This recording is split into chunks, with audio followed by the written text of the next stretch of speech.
Well, boys and girls, I found out that Mr. Kramer made a video without me. And because of that, he's being punished right now by writing sentences on the board. Keep going, Mr. Kramer. Okay, anyway, today we are going to learn how to make a nose cone. There's a couple reasons for this. One is that we need to make this tank here more aerodynamic. In other words, we're going to make a point to make this cut through the air better. And the other reason is we need to change the center of gravity. In other words, if I put my finger in here and balanced it, I need the weight to shift towards the back or the front. Since we don't have a lot of time to experiment this year, I'm just going to tell you up front that you need to have more weight up towards the nose cone. Okay? So, those are the two reasons. Now, you should have your bottle all drawn in from the first two lessons, right? Ready to go. And so, let's get going on this. Refer back to your drawing too, by the way, on how big you're going to make the nose cone. If you've ever worked in the kitchen before, you've probably already done this. But what you're going to do is you're basically going to make a big funnel. So that's what I'm doing, just kind of rolling it up.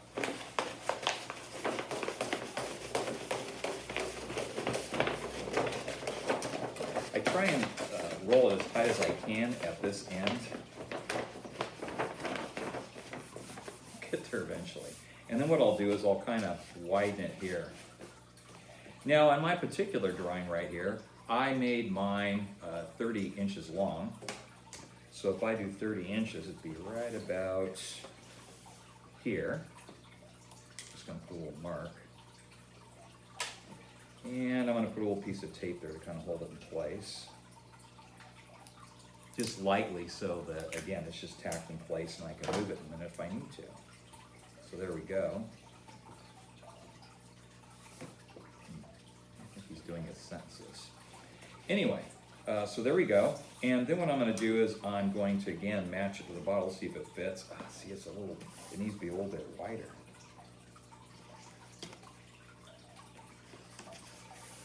Hold this, and let this go a little bit, make it a little bit wider here.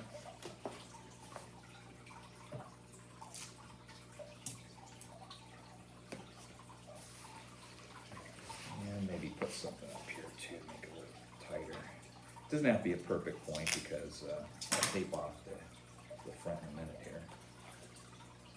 There we go. And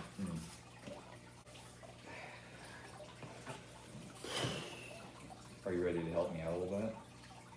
Okay. Okay. You're better at cutting. I'm gonna let you do that. Okay. And what am I cutting?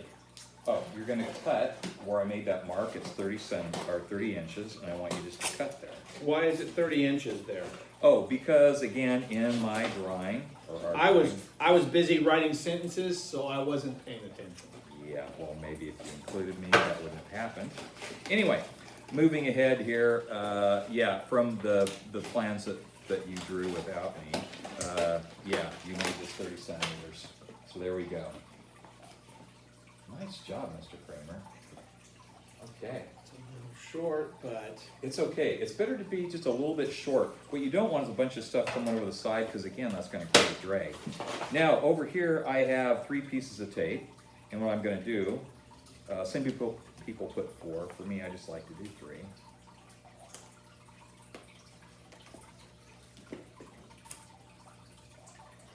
Really, Mr. Kramer? Come on.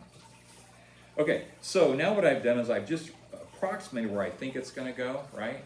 And what you want to do next is I'm going to roll. Let me get rid of a couple of things here, okay? I could have done that for him, but he just wants the video by himself. Hey, at least I'm including you a little bit, huh? Yeah. Anyway, so what you're going to do next is you're going to take and you're going to roll this. Watch the tip. If I've done this correctly, it shouldn't be going up and down. Oh, look at that. See, it's still going up and down. So I don't have this on here correct yet. So it looks like I'll have to adjust the tape a little bit. Okay, Mr. Kramer, you tell me when you think it's centered. Okay, I'll tell you. It was wobbling. Thanks. Oh, I made it even worse now. Okay, hang on.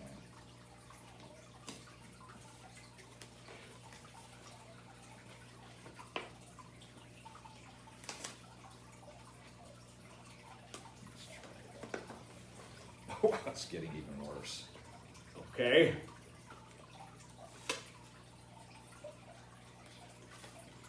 Let's try this first. Oh, that looks better. What do you think? Is it pretty close? Get your fingers out of there. Oh, darn, it's cheap now you're watching me.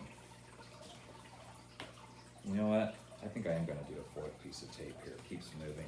4 pieces. Yeah.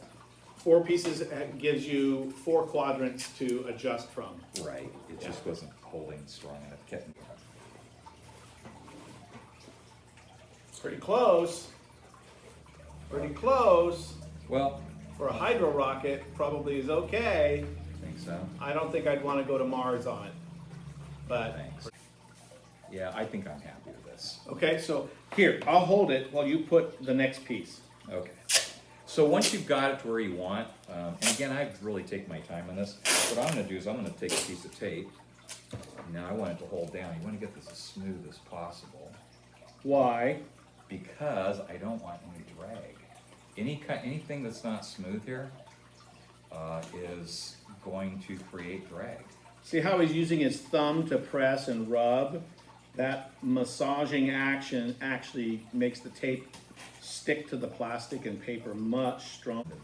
You want to check it though? Now that you've taped it, let's check it one more time. All right. Ready? Yep, stayed the same. Good job. Okay. So, the worst part is over. The next thing you're going to want to do is you're going to want to put tape over the nose cone. Again, you are going to want to do this nice and smooth and massage or press down as you go.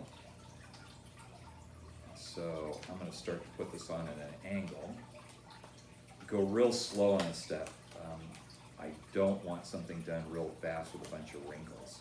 If I want to use shorter pieces of tape here, would that work or not? Yeah, it would. Okay. It'd be fine.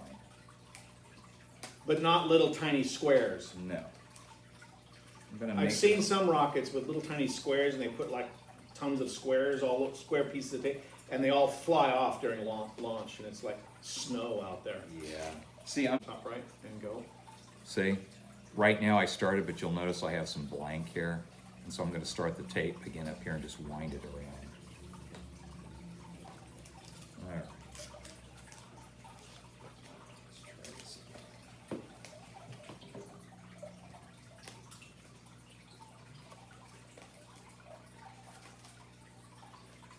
Nice and slow. I don't want any wrinkles if possible. Right? And again, when I start to see that it's not, I'm starting to get more space, I just stop and I start it over again. So it seems to take some time to do this first skin. A long time, Yeah. a long time. So, yeah, it's not worth it to be in a hurry. In the past, students have been able to skin them in about one afternoon.